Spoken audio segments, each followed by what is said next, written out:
প্রিয় দর্শক, এই মুহূর্তে এমন একটি জায়গায় এসে পৌঁছাইছি যে জায়গায় অনেক ফলের গাছ। এই যে দেখুন, এই গাছগুলো কিন্তু লটকনের গাছ।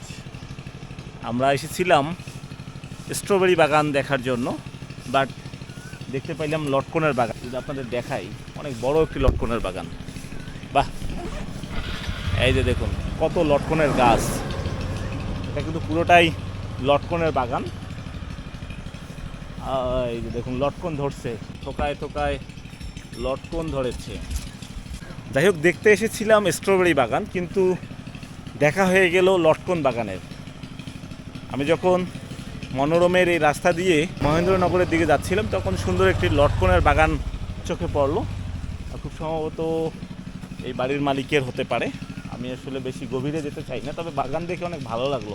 বেশ কয়েকটি লটকনের গাছ এখানে রয়েছে। এপাশে রয়েছে লটকনের গাছ, এপাশে রয়েছে লটকনের গাছ। শুধু যে লটকন গাছ এখানে রয়েছে তা কিন্তু না, লিচুর গাছও রয়েছে। চাচা, এই লটকনের বাগান কার? এই যে লবলুর। আচ্ছা আচ্ছা, কতগুলো গাছ এখানে আছে জানেন আপনি? গাছ জানা নাই, কিন্তু অনুমানিক হলো 100-150 100-150 গাছ আছে এই লটকনের। লটকন কীরকম লটকন ধরে? ভালো ধরে। প্রিয় দর্শক, যার বাগান তার সঙ্গে কথা না বলে বাগান মালিকের বাড়ির পাশের প্রতিবেশীর সঙ্গে কথা বললাম। আসলে প্রায় এখানে 1 থেকে 150 লটকনের গাছ রয়েছে এই বাগানে। খুবই ভালো লাগলো, থোকায় থোকায় লটকন ধরেছে, দেখতে খুবই ভালো লাগতেছে।